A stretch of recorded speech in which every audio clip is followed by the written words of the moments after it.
Welcome to this video on exposure in photography and video. We'll be discussing the three most important factors when determining the exposure in a photograph or a piece of video. These are ISO, shutter speed, and aperture, or also known as t-stop, but for the purposes of this video, we'll stick to aperture. First, let's talk about ISO. ISO measures the sensitivity of your camera's image sensor to light. A lower ISO value means that your camera sensor is less sensitive to light, whilst a higher ISO means that your camera sensor is much more sensitive to light. The ISO setting is important because it affects the overall brightness of your photo or your piece of video that you're shooting. If you were shooting in low light conditions, you'll need to use a higher ISO to properly expose your photo or video. However, using a higher ISO can and will introduce grain or digital noise into your photo or video, so it's important to understand where the balance is, and this will vary from camera to camera. Next, let's talk about shutter speed. Shutter speed refers to the amount of time that the shutter is open when you take a photograph. And of course, this also applies to video, as video is just a series of photographs being cycled at high speed, such as the video you're watching now at 25 frames per second. A faster shutter speed will allow less light to enter the camera, whilst a slower shutter speed will allow more light to enter the camera. The shutter speed that I have for this camera is at 1/50, which follows the 180-degree shutter rule. So if I do a bit of a John Cena, you can see that the motion blur trail should be half of the distance that my hand has actually travelled. So shutter speed is important because it can affect the appearance of motion in your image. A faster shutter speed will freeze action, while a slower shutter speed can create a blur effect. This is commonly used in long exposure photography.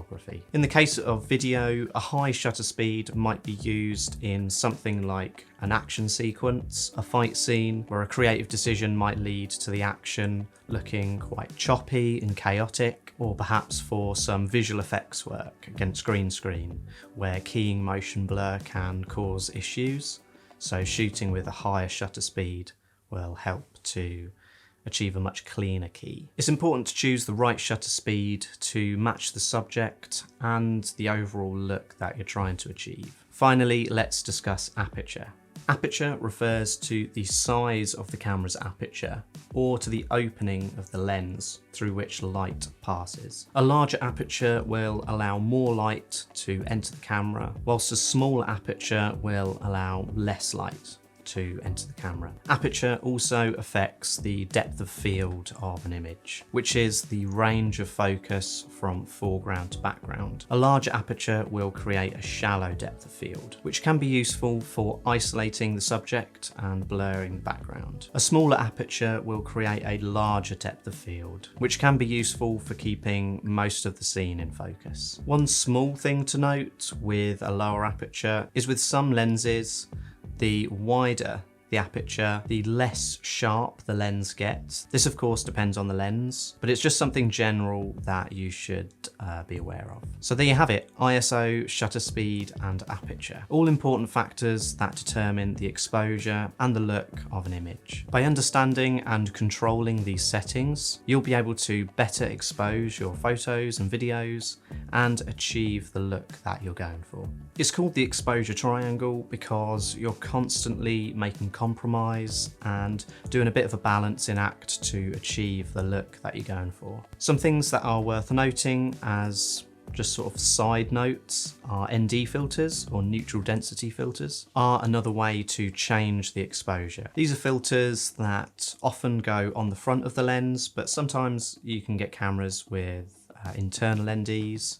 And what these are basically sunglasses for your camera. You may wish to use these if you're shooting, for example, outside when it's sunny and you want to have a 180-degree shutter and you want to have that shallow depth of field, but you're already at your lowest ISO. However, the image is still overexposed. So in that case, ND filters are your friend. Anyways, getting back on track, that is manual exposure for dummies. This is the absolute basics. I hope it helped, and even if you've already got an understanding of the exposure triangle, I hope that it helped reinforce some of that information. Hello everybody, how's it going? If you like this video, then don't forget to give it a like. It really does help to beat the YouTube algorithm. If you're new to the channel, then make sure you subscribe and hit the bell icon to stay updated with all of the content being released on this channel. As always, thanks for watching, and I'll see you in the next one.